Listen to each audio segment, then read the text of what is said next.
Hi boys and girls, it's Miss Hartill, your school social worker. Thank you so much for visiting my website. I cannot even believe that this is my 5th video message that I'm leaving for you.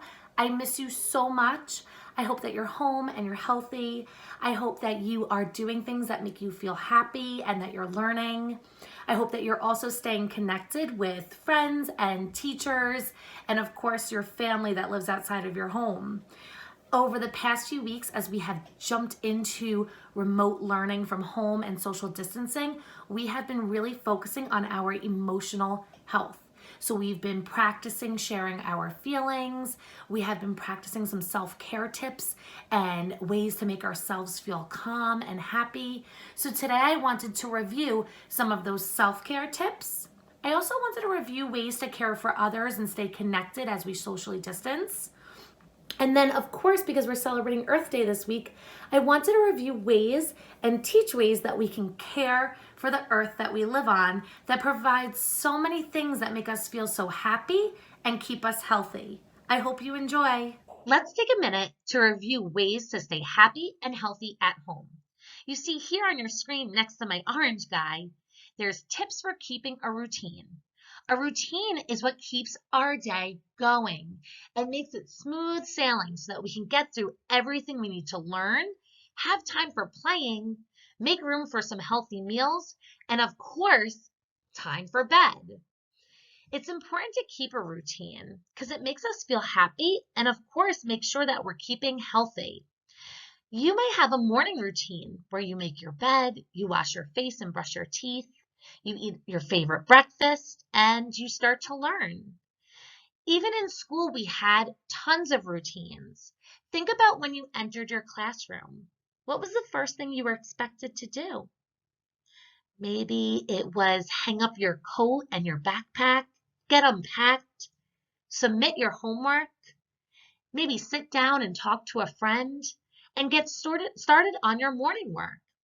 Routines help keep us going throughout the day, especially when we might feel distracted or off track. Let's look at some of these tips for keeping a routine. Number 1 says, get up at a reasonable hour. Make your bed each day. Get out of your PJs and dress for the day. Sometimes when we stay in our PJs, it might make us feel sleepy or just want to lay on the couch or in our bed all day. It's so important to get dressed to learn and to go outside and play. Washing your face, brushing your teeth and hair, and of course, showering and keeping up with your hygiene. We want to make sure that we wash all of the germs off of our body. We take care of our teeth. We want to make sure that we brush out our hair that's probably growing pretty long now, unless your parents cut your hair.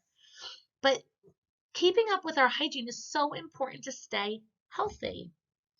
Eating healthy meals and healthy snacks. Number 7, let's read that together. Schedule a time for schoolwork.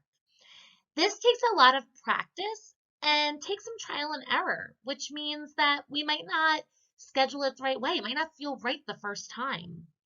So many students have had such great suggestions of doing their work in the morning when they feel they have some more energy, and then maybe eating a lunch and going outside to play for the afternoon.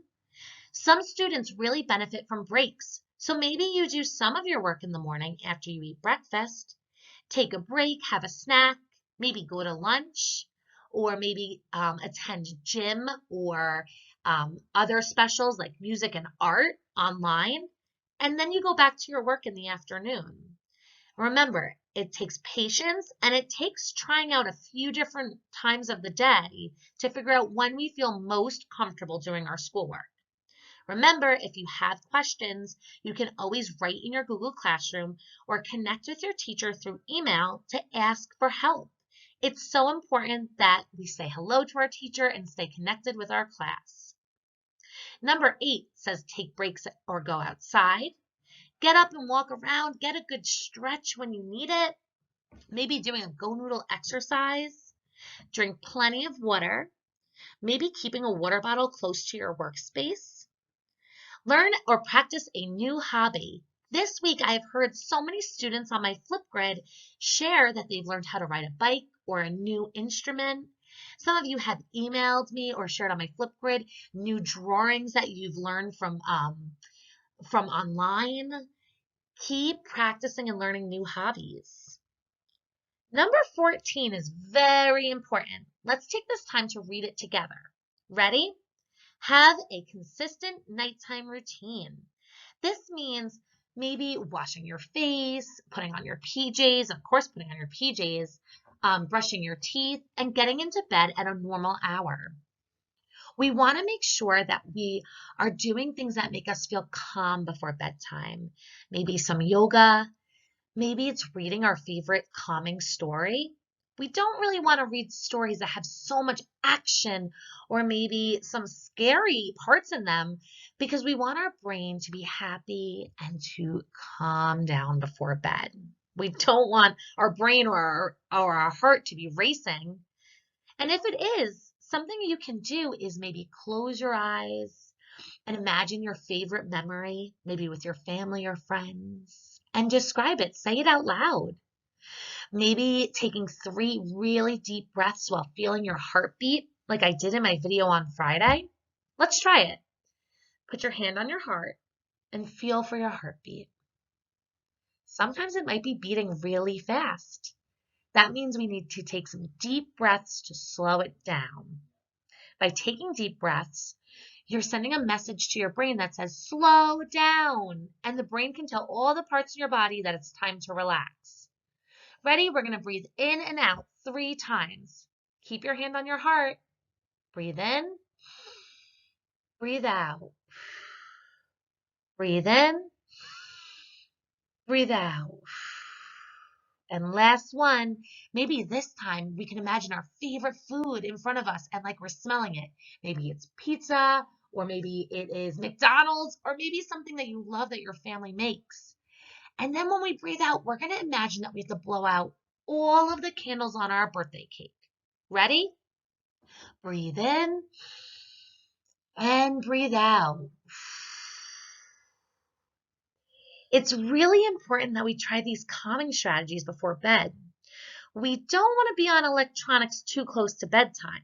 Think about what you see on the screen right now.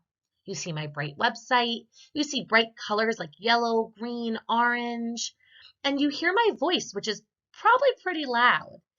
This makes the brain move really fast and think really hard to pay attention, like a fast-moving machine. This makes us feel more awake. We want to stop, take a deep breath, and calm our brain before bedtime. So things like taking deep breaths or yoga or using our imagery skills, thinking of a favorite memory, are all things that help calm us before bed. Getting a good night's sleep helps us to be ready in the morning to learn. It helps keep us ready to play outside and use our energy, and it keeps us in a happy mood. It's also super healthy. Sleeping helps our brains to grow, it helps our bodies to grow, and it's just so important to help keep our routine throughout the day. So let's take a minute and you can talk to your family or you could write it down. What does your daily routine look like right now? If you don't really have one, maybe try creating one. You could either write a to-do list, you could even draw. Like here, I have my morning checklist. I have some fun colors, I have pictures, and guess what? I even have a little checkbox so that I can go and check it off to make sure I'm following my routine and having a happy and healthy day. Now I'd like for us to review ways to care for others, since we just talked about self-care, and of course ways to stay connected with family, friends, and school. In this picture, you'll see a few different pictures and apps that might look familiar. The first one that we're going to look at is Caribou. Caribou is a video call and read together app. You can video chat with your friends. You can play games. You can read books together. There's a ton of books on there. But this is a great way to connect with a family member or friends. You'll see right underneath Caribou, write a postcard or a letter. This might take a parent's help getting your friend's address and connecting with them to send them a letter.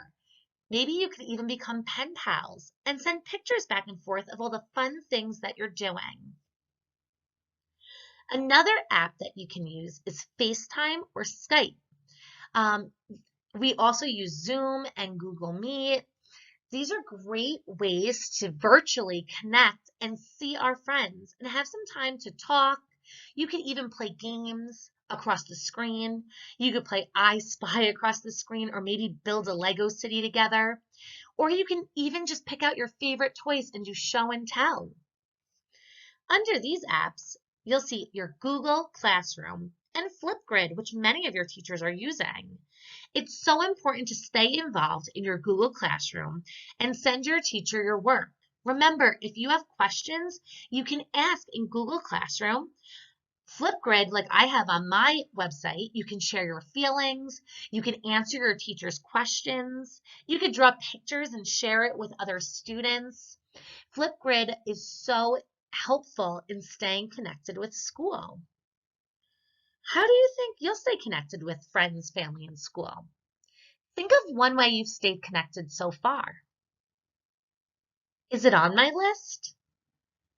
If you have other ways to stay connected, please share them with me on my Flipgrid or send me an email and let me know how you have stayed connected with family, friends, and school. So now that we reviewed all of the ways that we've been practicing self-care and ways that we've cared for others and stayed connected with others over the past few weeks, I thought it'd be a great idea to talk about how we can care for the earth that we live on. Did you know that today, Wednesday, April 22nd, is Earth Day? The earth makes us feel happy in so many ways. Take a look at my poem. It's called Happy to Be Here. You'll see the white letters on the left side that start each sentence. They spell out Earth. Everywhere I look, I see amazing animals that hop, slither, and jump, rainy days that recycle our water, trees, plants, and flowers in rainbow colors, and happy people smiling back at me. I want you to take a minute to think about what about the earth makes you feel most happy. What maybe do you enjoy doing outside? How do you take care of the earth? Do you water plants outside? Do you pick up garbage that you see, maybe on the beach that you enjoy going to and swimming in? What about the earth makes you feel happy? This week, I have a few different social emotional activities for you to participate in. The first one, I make sure I post every week, and that's our feelings check-in. My feelings check-in is always available on my feelings check-in page of my website. You can simply click on the Flipgrid and leave me a video of how you're feeling, or you can fill out my feelings form. It's so important that we check in and talk about our feelings. Remember, sharing your happy feelings might brighten someone's day. And it's so important to share any tough feelings with our families or with me because you're not alone. We can work out those tough feelings together by making a plan and practicing some calming strategies to help make us feel better. My second activity is The Earth by Todd Parr. Underneath this video, you'll see a link to YouTube. All you have to do is sit back, relax, and enjoy the story that will give you so many ideas on ways you can take care of the earth that we live on and that provides so many things that make us feel so happy and healthy. And last but not least, I have a reflection worksheet, or you can just grab a blank piece of paper to draw or write on. And I want you to reflect 3 ways to take care of the earth. You can draw or write 2 ways to take care of each other. You might get some ideas from those apps that I had shared with you. Remember, staying connected makes us feel happy and really can put a smile on someone else's face. Maybe you want to draw an act of kindness that you've already done or that you're planning to do for someone in your family. And of course, one way to take care of yourself. If you need ideas, you can go back to the part of my video where we talked about routines. There are tons of suggestions and great tips and tricks for self-care. I hope you enjoy. I hope you have a wonderful week and know that I miss you so much. Remember, keep sharing your feelings and doing things that make you feel calm and happy. Bye.